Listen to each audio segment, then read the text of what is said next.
Hey guys, my name is Tensor. Welcome to another Flutter tutorial. Today's tutorial video is sponsored by Stream. Stream is a robust platform that provides APIs to build scalable real-time chats and feeds. In today's tutorial, we're going to be using their chat API to build a real-time Flutter chat application. And if you want to follow along with me on this tutorial, you can just sign up for their 28-day free trial. You don't need a credit card or anything like that. You just need an email address or a GitHub account. And to get to it, you can just come down here and click Explore Trial. Also, if you like this platform and you think it's interesting, but you don't want to use Dart or Flutter, Stream provides libraries for many different programming languages, as you can see here. And all of these libraries are being updated rather regularly.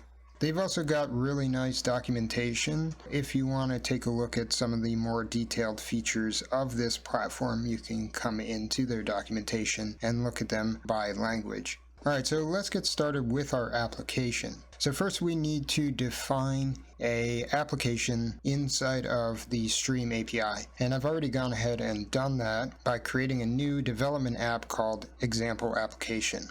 You can create your own just by simply clicking Create App, putting in the app name, and clicking on Development. Alright, so let's go ahead and customize this backend for our application. I'm just going to click on Example App, and then I'm going to click on Chat Overview, and this will bring up a nice GUI that we can use to modify the backend to our needs. The most important part of this web page for us are these chat types. By default, we have 5 different chat types which are included. You can of course specify custom chat types if you want to, and that's exactly what we're going to do. I'm going to click Add Chat Type. Then you just need to put in the chat type name, and I'm just going to call this Mobile. And I'm going to leave the rest of the options at their default state. So I haven't changed anything else aside from the chat name. Then you can just go ahead and click Save, and this will then create that chat type. If we come back to the chat overview, we now have a mobile chat type. Now there's one thing that I do want to modify about this chat type. So let's go back into the GUI here, and we can come all the way down to the bottom here to where it says permissions, and there's an arrow that we can click which will open up a big block of permissions. In here you can specify roles for each of the users, and you can then of course give each of those roles permissions. And what we want to do is just make it so that your average user, which is just the role user, has the permissions of the admin. So I'm just going to take user and put it into this roles block up here so that we can do all of this stuff without specifying that our user is an admin. Then we just want to go ahead and save this again, and now we're good to go. Alright, so let's now set up the dependencies for our application. We want to bring in the Stream Chat library for Flutter, and this is just called Stream Chat Flutter. The current version that I'm working with is 0.1.8. We're also going to be working with JSON Web Tokens, so we're going to need a library for that. And the library that I chose is this one called Start JWT. And it is currently at version 0.2.0. And then finally, I'm also going to bring in provider so that we can have a decent state management model. And the current version for provider is 4.0.4. We also want to add an image to our application. So I'm going to specify an asset in our pubspec YAML file.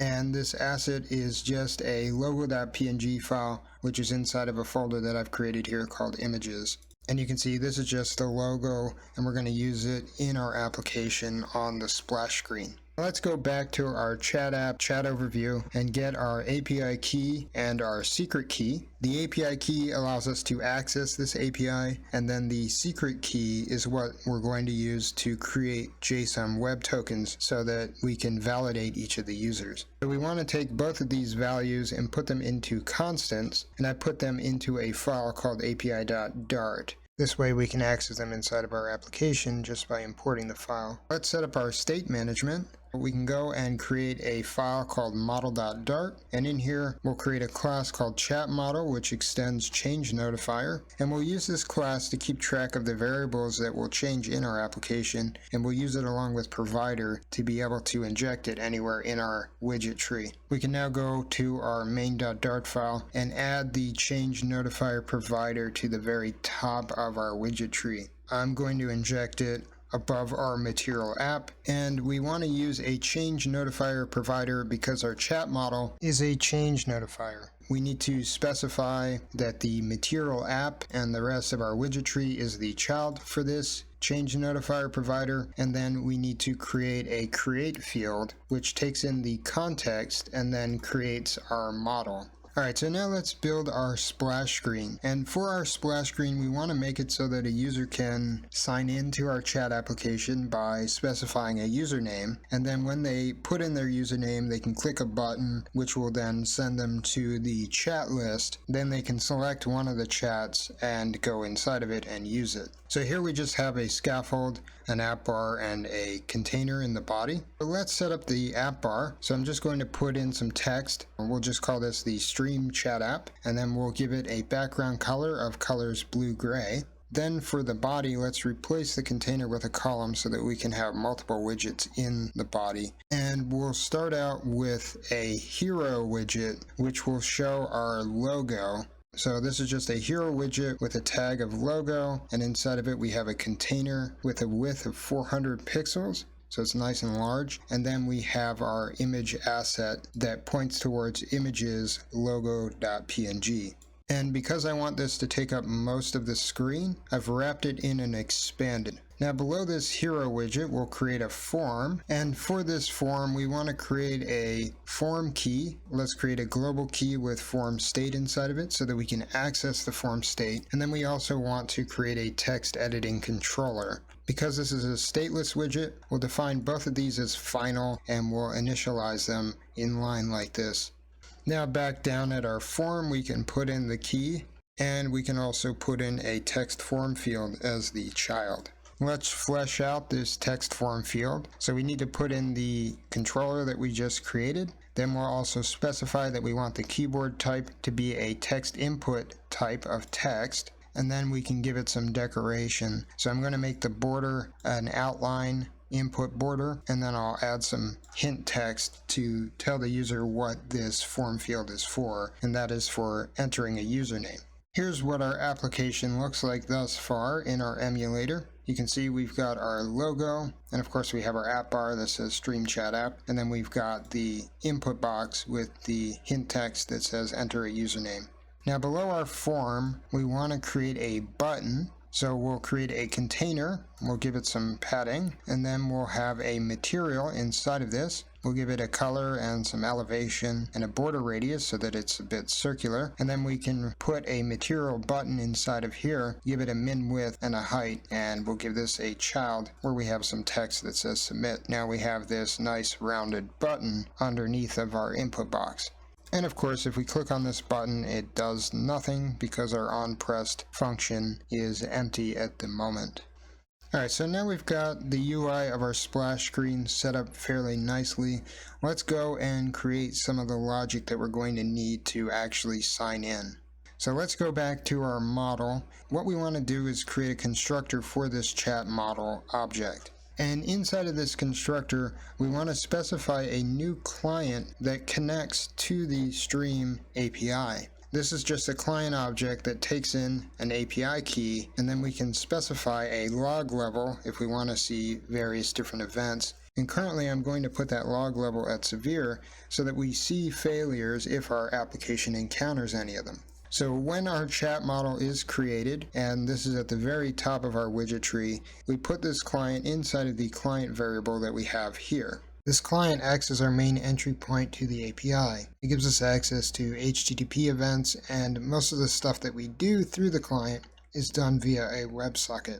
Now if we hover over the client object, you can also see that it takes in a token provider function. And this is a function that takes in a string and returns a future of string. Now the token provider allows us to essentially specify a function that will take our secret and use it to create a JSON web token to send back to the API. And we want to go ahead and use this functionality, so let's go and specify this field in the client, and we'll create a function called provider, which will be called when the client logs in a user. We've added the token provider field, and we've specified our function provider as the token provider.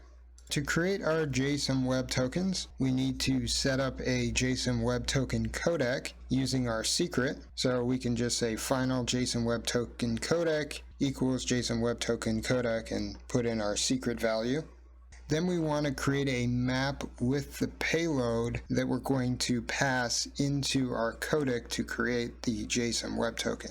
And of course the payload can have multiple different fields in it. We're just going to specify the user ID field, which is essentially the username that we're passing in from our form. But we could also pass in things like when this token should expire, so a time frame, and we could also pass in other things. Then finally, we just want to call jwt.encode on our payload, and we'll return that from our function, and this will create our JSON Web Token.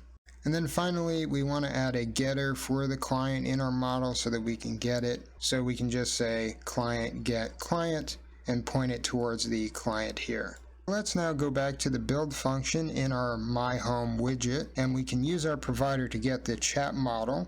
Now down in the onPressed function for our button, we can specify the logic to get the user and the client. So we want to get the user from our form field, so we can use the controller to do that by calling controller.value.text, and then we want to get the client from our provider, and we can do that by calling provider.client. Now we can use a method on the client called setUserWithProvider, and this uses our provider function, and we just pass in the user that we want to create. What we're going to do is pass in the user field that we're getting from our controller. We're going to modify the ID so that we have ID_user, and then we'll have some extra data in here with the user name, which will just be the user field, and then we'll have an image, and I'm pulling in an image from the Pixum Photos API. Now this function essentially connects us to the API, and it creates a user, and then we can then use that user to fetch the rest of the data about our chats and stuff. So from here, we want to move to another page. So we'll use our navigator of context push, and we'll push in a new material page route.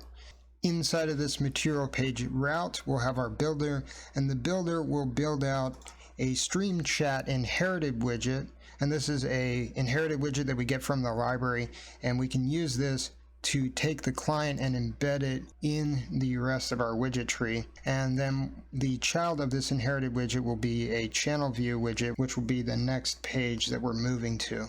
Alright, so let's just set up a basic channel view here, and I'm just going to put a scaffold in, and we can now check to see if we've actually logged in properly. In our emulator, we can just put in a username. I'm going to put in Tensor, and then we can click submit, and this should take us to an empty page, and as you can see, it did in fact work. Now there is one more thing that we do want to do before we move on from this page, and that is add a validator to our form. And this is because if we put in an empty value, then that will cause an error with the API, and if we put in any kind of special characters or any spaces in the username, that will also cause an error. So here I've created a validator function. This just takes in the input, checks to see if the input is empty, and if it is empty, then it will return enter some text. Then we're going to use a regular expression to check for all of the normal characters, that is A through Z capital and A through Z lowercase, and then 0 to 9. And we're going to look for values where we have at least 4 of them and at most 20 of them. And this will filter out any other special characters as well. And if the input meets this regular expression, that means that it's valid, so we can return null, and the validator will then pass. Otherwise, we'll return cannot contain special characters or spaces.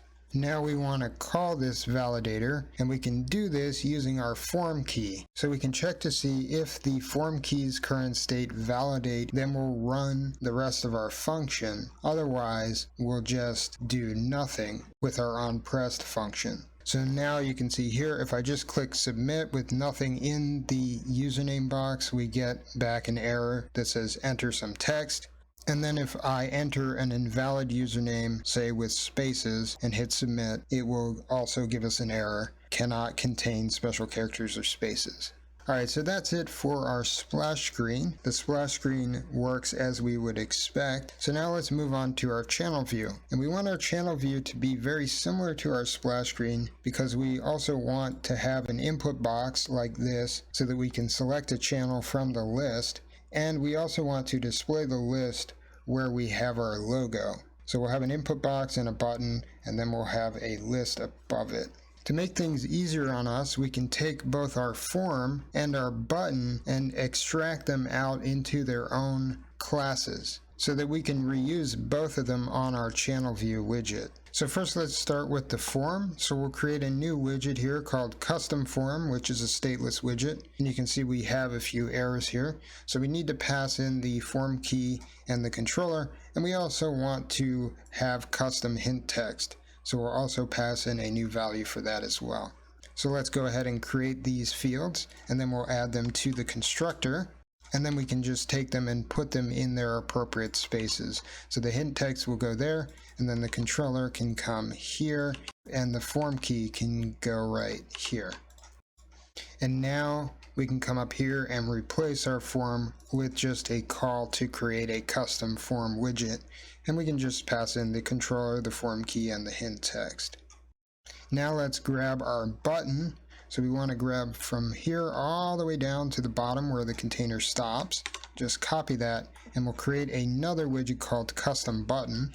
Now the main things that we need to add to this custom button are the callback function, that is the onPressed function here, and the text that we're going to put in the button itself. So let's go ahead and create these two fields. We can use void callback for our onPressed function, and then we can just use a string for the text field. Then of course we need to just add these to the constructor and then put them in their appropriate places. So we can replace the onPressed function with the onPressed field, and then we can replace the text here with the text field. Now of course we can go ahead and replace all of the widgets with just a custom button call where we put in our onPressed function and then we put in the text.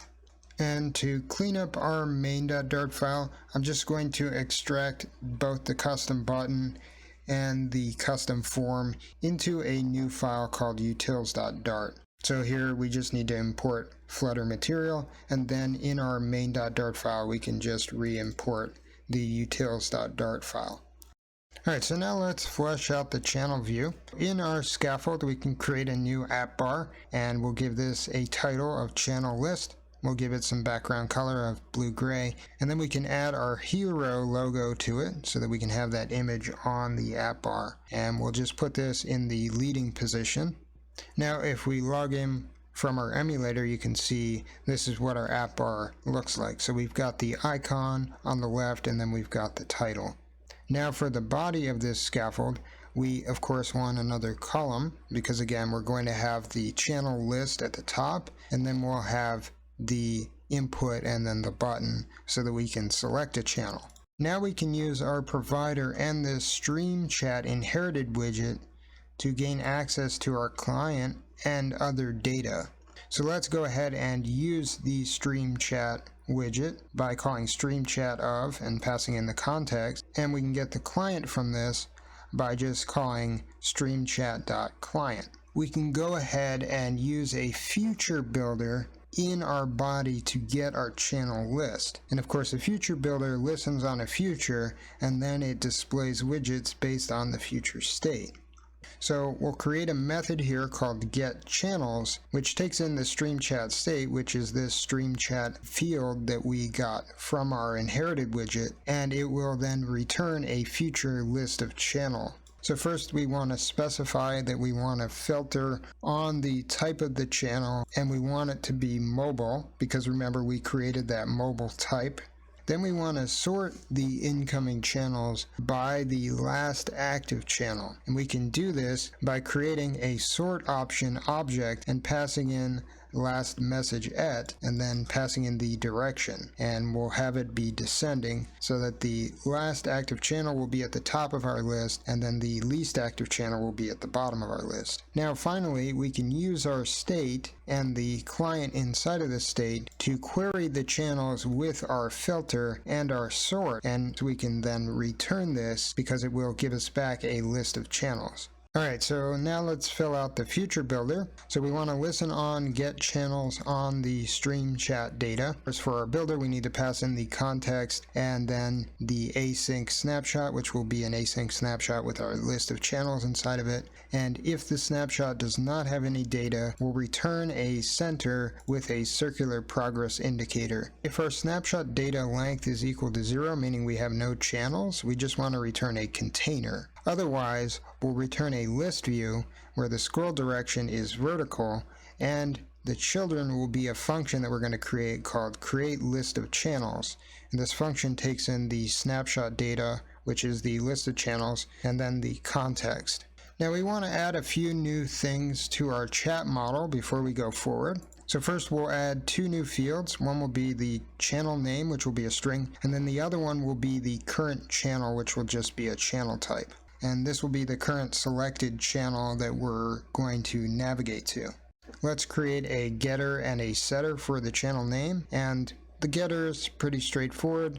With the setter, we want to, of course, notify listeners that this object has updated so that we can update our widget tree. We'll also create a setter for the current channel field, and in this setter, we're also going to notify listeners. We don't really need a getter for this field, so we'll leave it out. Now that we have those fields in our model, we can set up our create list of channels function, and this returns a list of widgets that we're going to put inside of our list view. And in this function, first we want to go ahead and get our chat model, and that's why we passed in our context. So of course we can use our provider of method to get the chat model. Then we'll go ahead and return a map on our channels. So this is the list of channels, and we're going to convert the list of channels into a list of widget using the map method. We take each of the channels and we're going to wrap each one inside of a widget. We want to create list tiles. And for each list tile, we'll have the title of the channel, and we can get that by calling channel CID, which is the channel ID. The channel ID will give us a string that will say the type of channel, which is mobile, and then it will have a colon and then the title of the channel. So we want to remove the mobile colon part from that CID, and that will give us the title. And we want to match mobile colon, and then we'll pass in a small little closure here, which just replaces it with an empty string. This will just say channel title followed by the channel title. Then for our subtitle, we'll have the last message time, and we can get this by calling channel last message at, and we'll put this into a text widget. Then the trailing widget will just be the peers, that is the members that are currently in the channel, and so we can just call channel state members length. And then finally, we'll have a leading widget, which will just be a circle avatar with a background image, which will be a network image, which will either grab from the channel's extra data map, or we'll just use our lorem pixum API to generate one. Now, we also want to make it possible to interact with the list that we're creating, and that's why we're bringing in the provider like this. We'll create an on long pressed event listener, and we'll use this to delete the current channel from the list of channels. What we want to do is take the current iterated channel and put it into our current channel setter, which will then notify the listeners that the data model has changed and update the widget tree. And then we can call await chan.delete to delete the channel from our API. This of course also removes any messages that are in the channel and so on. Before we finish up the body of the channel view page, we need to add a few more fields. So we need to add a text editing controller, a form key, and then we'll also add a list of channels called channels. Let's add in our custom form, and again we'll put in the controller, the form key, and then the hint text. And in this case the hint text will just say enter a channel name, and then we'll add our custom button, and the on pressed listener will just have the if form key current state validate part in it, and then the text of the custom button will be open channel. Use our text editing controller to get the current channel name that we want to create, or open. So controller.value.text equals channel name. Then after we've bound this value to the channel name variable, we can go ahead and clear the controller.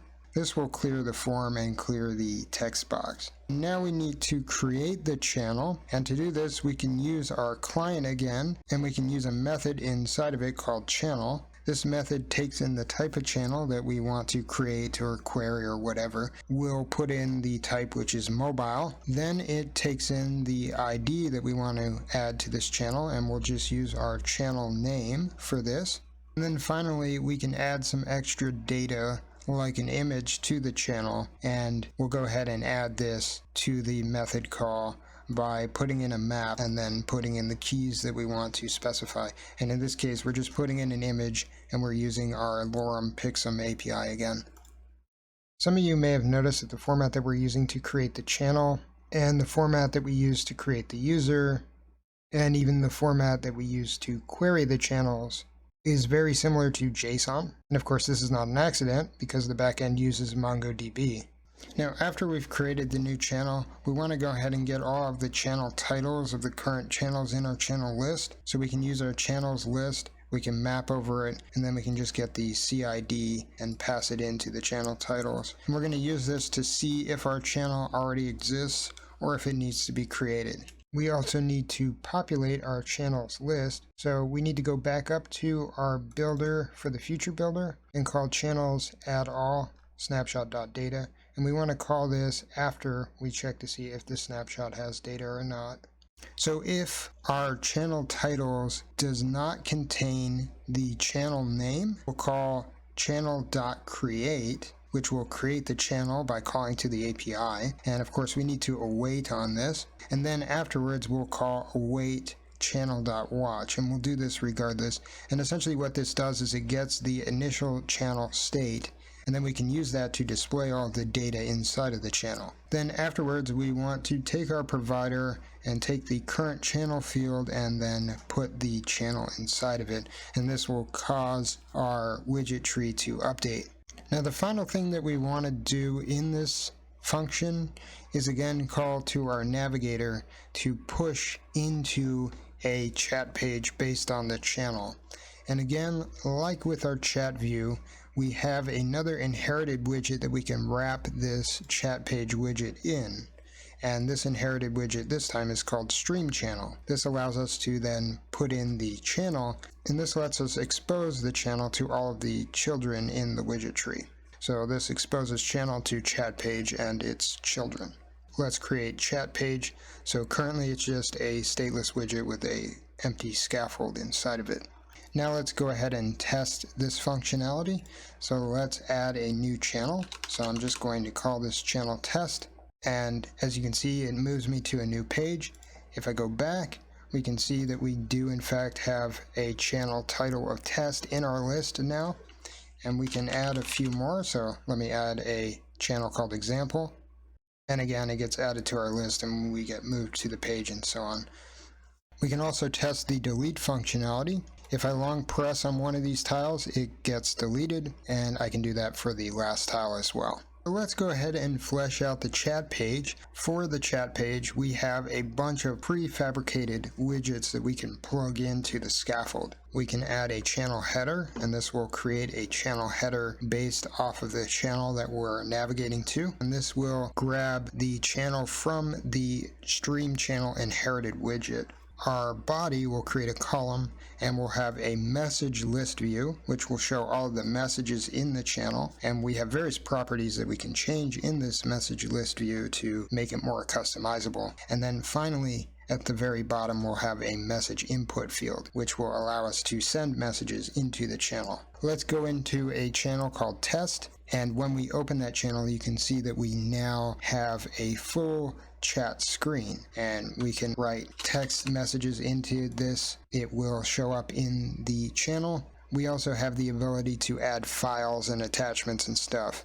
Notice there is a slight bug here with the attachment dialog. And that's simply because the library is still pretty young and still in beta, though they are updating it rather frequently. So I imagine this bug will get taken care of soon. The base user interface is pretty nice, but it's kind of minimal in some ways. For instance, we don't have the username next to the chat bubble for some reason. And we also can't interact with the chat messages. So let's go ahead and modify the message list view so that we can see more information about each of the messages. First, we're going to need to access that stream channel inherited widget so that we can gain access to the channel object. Then we can go ahead and add a closure to the message list view inside of a field called message builder. And this closure takes in the build context, the message itself, and then the index of the message. So first, let's go ahead and create a simple list tile. And in the list tile, we can have the user name. So we can get this from the message.user.name. Then we can have the actual message body, which is just message.text in the title slot of the list tile. And then for the subtitle, we'll have the created at timestamp. And of course, we can convert this into an ISO 861 string format. So here you can see that now we have the username and of course the text body. And if we add another message, it comes out in the format that we've specified. So you can really customize how all of this stuff looks if you really want to. Let's make it so that we can like each of the messages. We'll get the reaction counts from each of the messages, and this gives us back a map of string and int. And first we need to check to see if that map is null, because if there are no reactions on the map, then the map doesn't have any values in it. So if it's null, then we'll replace it with like, where the value of the like key will be 0.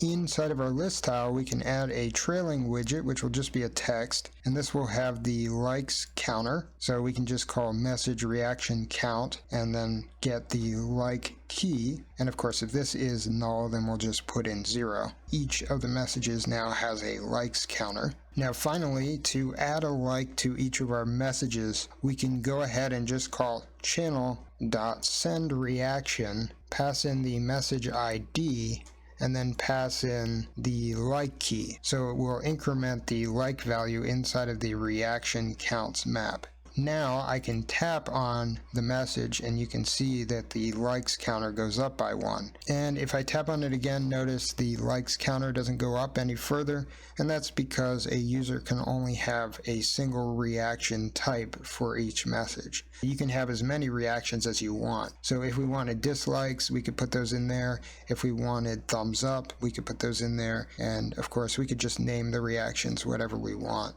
Alright guys, well that's the end of this tutorial.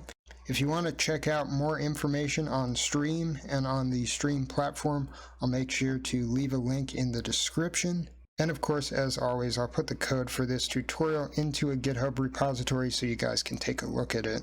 If you like this video, feel free to subscribe and like. If you have any questions or comments, feel free to leave them in the box below. And if you dislike this video, then by all means, downvote it as much as you like. If you want to support the channel, go ahead and hit up my Patreon. Otherwise, have a good night.